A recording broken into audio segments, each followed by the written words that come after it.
देखो यार, सबसे तगड़ी सेल्फ स्टडी कैसे किया जाता है, एक टॉपर सेल्फ स्टडी कैसे करता है, सेल्फ स्टडी करते समय उसका टाइम टेबल क्या होता है। अगर आपने इस वीडियो को देख लिया तो आई होप कि आपको एक टाइम टेबल ज़रूर मिल जाएगा जिसकी मदद से आप सबसे तगड़ी सेल्फ स्टडी कर पाएंगे। तो इस वीडियो में बताई गई टाइम टेबल को अगर आप सिर्फ एक सप्ताह के लिए इस्तेमाल करते हैं तो एक सप्ताह बाद आप रिज़ल्ट देख के चौंक सकते हैं। इसलिए अगर यहाँ से आपका इरादा नहीं है वीडियो देखने का तो छोड़ के चले जाइए भले से, लेकिन अगर इरादा है तो लास्ट तक देखिए और पूरी टाइम टेबल को, पूरे रोड मैप को अच्छे से समझिए। क्योंकि जब तक आप किसी वीडियो को अच्छे से नहीं देखेंगे, आप 10 तरीके की वीडियोस देखते रहेंगे लेकिन आप उसमें से कुछ भी % इम्प्लीमेंट नहीं करेंगे और अल्टीमेटली आपका समय बर्बाद होता जाएगा। इसलिए मैं नहीं चाहता कि आप इसमें 1 मिनट दें, 2 मिनट दें, 3 मिनट दें। जितने मिनट की वीडियो है उतने मिनट अगर आप तसल्ली से बैठ के इस वीडियो को देख लेते हैं, आपको पूरा टाइम टेबल मिल जाएगा कि सेल्फ स्टडी के लिए सबसे अच्छा टाइम टेबल कौन सा है। सो आइए स्टूडेंट, अपने इस वीडियो की शुरुआत करते हैं। देखिए, इस वीडियो के माध्यम से मैं 2 टाइम टेबल आपको देने वाला हूँ। एक तो 4 घंटे की सेल्फ स्टडी का टाइम टेबल और एक 6 घंटे की सेल्फ स्टडी का टाइम टेबल। अगर आप शुरुआत में अपने एग्ज़ाम्स की तैयारी में हैं, मतलब अभी आपने स्टार्ट किया है, तो आपसे मैं हम्बल रिक्वेस्ट करता हूँ कि आप सिर्फ 4 घंटे के सेल्फ स्टडी के टाइम टेबल को फॉलो करिएगा। और अगर आपको पढ़ाई करते 2 महीने, 3 महीने, 4 महीने हो चुके हैं तो आप 6 घंटे के सेल्फ स्टडी वाले टाइम टेबल को इस्तेमाल करिएगा। तो सबसे पहले हम बात करते हैं 4 hours self study time table के बारे में। अब देखो यार, आपको सुबह बहुत जल्दी उठ जाना है। अगर आप नहीं भी हैं सुबह उठने वाले स्टूडेंट्स तो एक बार ट्राई करने में क्या जाता है भाई, 7 दिनों की ही तो बात है। 7 दिन ट्राई करिए, अगर आपको अच्छा रिजल्ट मिलता है तो जिस चीज़ से आपको फ़ायदा होता है वो चीज़ तो करने में आपको मज़ा आना ही चाहिए। इसलिए मैं आपको कहता हूँ कि अगर आपको ये टाइम टेबल फॉलो करना है तो थोड़ा सा पहले सुबह में कम से कम 4 बजे या 5 बजे तो ज़रूर उठ जाइए।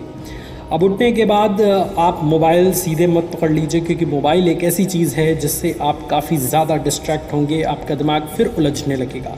इसलिए सुबह उठते ही नेचर के संपर्क में जाइए, थोड़ी बहुत एक्सरसाइज करिए, फ्रेश होइए और तुरंत पढ़ने बैठ जाइए। जो सुबह का टाइम टेबल आपका होने वाला है उसमें सिर्फ आपको 1 घंटे की पढ़ाई करनी है, 1 घंटे की सेल्फ स्टडी करनी है। ध्यान रखेंगे, मैं इसमें कोचिंग क्लासेस और स्कूल की टाइमिंग नहीं ऐड कर रहा, मैं सिर्फ सेल्फ स्टडी के लिए ये टाइम टेबल बना रहा हूँ। तो जो मॉर्निंग में आपको 1 घंटे पढ़ना है उसको 2 पार्ट में डिवाइड कर दीजिए, 30 मिनट और 30 मिनट। अर्थात 30 मिनट आपको एक सब्जेक्ट पढ़ना है और अदर 30 मिनट आपको एक सब्जेक्ट पढ़ना है। तो जो शुरुआत का 30 मिनट है उसमें आप अपने सबसे इंटरेस्टिंग सब्जेक्ट को चूज़ करिए, लाइक साइंस, मैथमेटिक्स या जो भी आपकी स्ट्रीम के अकॉर्डिंग आपका सबसे फेवरेट सब्जेक्ट है उसका चुनाव करिए। उसको आधे घंटे तक अच्छे से पढ़िए। जो चीज़ आपको समझ आ चुका है उसकी रिवीजन करिए, जिससे वो चीज़ आपके दिमाग में अच्छे से फिट हो जाए। क्योंकि भाई सुबह का माहौल है, आप जो भी चीज़ पढ़ेंगे वो आपके दिमाग में अच्छे से फिट होगी। इसलिए 30 मिनट उस सब्जेक्ट का अच्छे से रिवीजन कर लीजिए, अच्छे से पढ़ाई कर लीजिए। उसके बाद से बचे 30 मिनट में आप कोई अदर सब्जेक्ट ले सकते हैं, लाइक हिंदी, इंग्लिश या आपका कोई भी सब्जेक्ट हो, आप उसको लेके 30 मिनट पढ़ सकते हैं। 1 घंटे की सेल्फ स्टडी करने के बाद आप अब अपने कोचिंग क्लासेस की तरफ जा सकते हैं या स्कूल की तरफ जा सकते हैं। देखिए, मैं एकदम एक्चुअल टाइम नहीं बताऊंगा कि आपको 5 बजे से 6 बजे तक पढ़ना है या 7 बजे से 8 बजे तक पढ़ना है। ये आप अपने अकॉर्डिंग एडजस्ट कर सकते हैं। सिर्फ आपको मॉर्निंग में 1 घंटे सेल्फ स्टडी के लिए निकालना है। अब वो आपके ऊपर निर्भर करता है कि आप इसको कब देते हैं 1 घंटा। ये बातें यहाँ तक क्लियर हो गई। अब हम चलते हैं कि आपने 1 घंटे की सेल्फ स्टडी करने के बाद कोचिंग क्लास गए, उसके बाद स्कूल गए, स्कूल से रिटर्न आइए। स्कूल से रिटर्न आने के बाद मान लेते हैं कि इवनिंग में आप वॉकिंग के लिए चले गए, जिससे आपका मूड थोड़ा सा फ्रेश हो जाए और आप एकदम बिल्कुल रिलैक्स फील करें। और जैसे ही आप रिलैक्स फील करने लगें, थोड़ा सा रेस्ट लेने के बाद इवनिंग से अपनी स्टडी स्टार्ट कर दीजिए।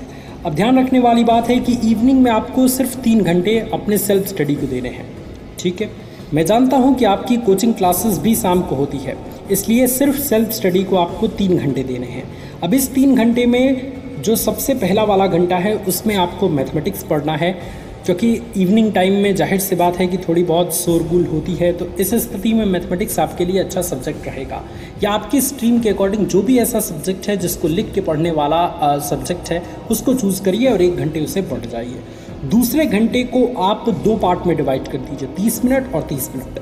30 मिनट में आप ऐसे सब्जेक्ट्स को पढ़िए जो याद करने वाला सब्जेक्ट है, जैसे साइंस, सोशल साइंस, ये सारी चीज़ें आप अपने अकॉर्डिंग सब्जेक्ट का चुनाव कर सकते हैं। मैं यहाँ पे फिर से ऐड कर रहा हूँ। इसके अलावा अगले 30 मिनट में आप अदर सब्जेक्ट कोई भी पढ़ सकते हैं।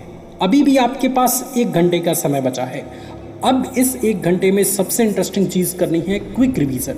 एक रफ कॉपी ले लीजिए या एक फेयर कॉपी ले लीजिए और उसमें कम से कम 5 पेज अपने लिए सेलेक्ट करिए और सभी सब्जेक्ट का क्विक रिवीजन कर लीजिए। जो भी चीज़ आपने ट्यूशन क्लासेस में पढ़ी है या स्कूल में पढ़ी है उसको एक बार जल्दी उसके मेन पॉइंट को लिख के और एक बार रिवाइज करते जाइए। इस प्रकार ये जो टाइम टेबल है ये 4 घंटे सेल्फ स्टडी का टाइम टेबल है और ये आपको काफ़ी अच्छी तैयारी करवा देगा। 100% गारंटी है। आप इसको सिर्फ 5 दिन फॉलो करके ज़रूर देखिए, क्योंकि मैं हमेशा कहता हूँ कि किसी भी टाइम टेबल को लेके 6 महीने तक फॉलो नहीं करना। ये मूर्खों का काम होता है। स्टूडेंट्स, अपने अंदर बदलाव लाना बहुत ज़्यादा ज़रूरी है, क्योंकि जाहिर सी बात है कि 1 हफ्ते पढ़ेंगे अगर आप, तो आपके पढ़ने की कैपेसिटी बढ़ेगी, आपकी याद करने की क्षमता बढ़ेगी, आपकी मेमोरी पावर बढ़ेगी। तो ऐसी स्थिति में एक टाइम टेबल कैसे फॉलो हो पाएगा? तो इसलिए टाइम टेबल को भी अपने माइंड के अनुसार ग्रो अप करते रहिए, टाइम टेबल को भी एक्सटेंड करते रहिए, बढ़ाते रहिए उसमें समय, या उसमें मॉडिफिकेशन करते रहिए। अब हम बात करते हैं यहाँ से 6 घंटे के स्टडी टाइम टेबल की। देखिए, अगर आप 6 घंटे सेल्फ स्टडी करना चाहते हैं तो इसके लिए जाहिर सी बात है कि आपको पहले 2-3 महीने पढ़ने का अच्छा एक्सपीरियंस होना चाहिए, क्योंकि 6 घंटे साधारण नहीं होते। 6 घंटे आपको पढ़ना है तो आपको पूरी मशक्क़त के साथ, पूरी मेहनत के साथ पढ़ना होगा। अब इस 6 घंटे में हम मॉर्निंग के लिए 2 घंटे निकालते हैं और इवनिंग के लिए 4 घंटे निकालते हैं। अब सबसे पहले हम बात करते हैं मॉर्निंग के लिए। तो मॉर्निंग में ये जो 2 घंटा है उसको 1-1 घंटे में अलग अलग विभाजित कर दीजिए। शुरुआत का जो सबसे पहला घंटा है उसमें आपको कोई ऐसा सब्जेक्ट पढ़ना है जो याद करने वाला हो, जो कॉन्सेप्ट से रिलेटेड हो, जिसको याद करने में आपको प्रॉब्लम होती है।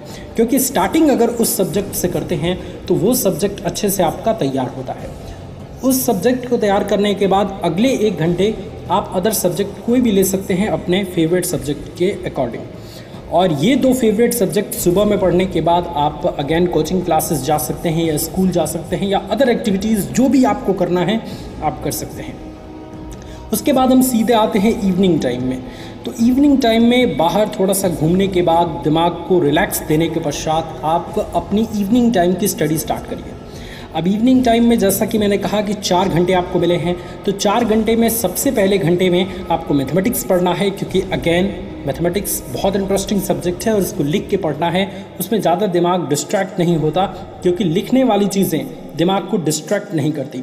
तो मैथमेटिक्स से स्टार्टिंग करिए, जिससे आपका मन भी पढ़ाई में लग जाए। और दूसरे नंबर पे जो 1 घंटा आपको पढ़ना है वो SST या अदर सब्जेक्ट आप पढ़ सकते हैं अपने स्ट्रीम के अकॉर्डिंग। ये 2 घंटे हो गए। 1 घंटे आप निकाल लीजिए वेरी वेरी इंपॉर्टेंट सब्जेक्ट जो भी आपके हैं, मैथ, साइंस या जो भी हैं, उसको निकाल लीजिए पढ़ने के लिए और उसकी लिख के प्रैक्टिस करिए। और लास्ट में जो 1 घंटा बचता है स्टूडेंट्स, उसके लिए आप क्विक रिवीजन को दीजिए। मतलब जितना भी सब्जेक्ट को आपकी ट्यूशन क्लासेस में पढ़ाया गया है या स्कूल में पढ़ाया गया है, जो भी टॉपिक, जो भी चैप्टर पढ़ाया गया है, 5 पेज लीजिए और उसका क्विक रिवीजन करिए। उस चीज़ का very important highlighted point note करते हुए उसको एक बार रिवाइज करते हुए चलिए। तो इस प्रकार 6 घंटे की आपकी सेल्फ स्टडी हो जाएगी और बहुत अच्छे से हो जाएगी।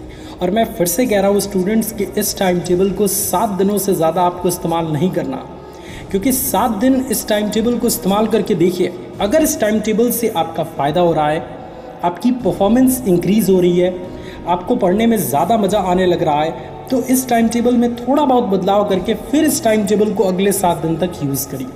लेकिन किसी एक टाइम टेबल को लेके 6 महीने तक तैयारी करना, ये गलत बात है स्टूडेंट। तो इसलिए मैं हम्बल रिक्वेस्ट करूंगा, पहले 7 दिन इस टाइम टेबल को उपयोग करिए।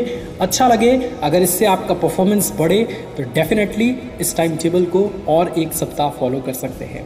Thank you so much students for watching this video. ये वीडियो आपको कैसा लगा आप हमें कमेंट में ज़रूर बताइए। अगर पसंद आया तो बिना लाइक किए हुए ज़रूर मत जाइएगा, क्योंकि स्टूडेंट देखिए बहुत मेहनत लगता है वीडियो में एडिटिंग करना, वॉइस ओवर करना, बहुत सारी चीज़ें होती हैं, तो एक लाइक तो बनता है। इस वीडियो को अपने दोस्तों में शेयर करिए। और अगर आप चाहते हैं कि आपकी तैयारी की राह में, आपके मोटिवेशन की राह में आपका सबसे बड़ा दोस्त, आपका सबसे बड़ा साथी मोटिवेशन वाला भैया हो, तो चैनल को सब्सक्राइब करके हमें सपोर्ट ज़रूर करिए। Thank you so much students for watching this video. God bless you all, love you all students, take care.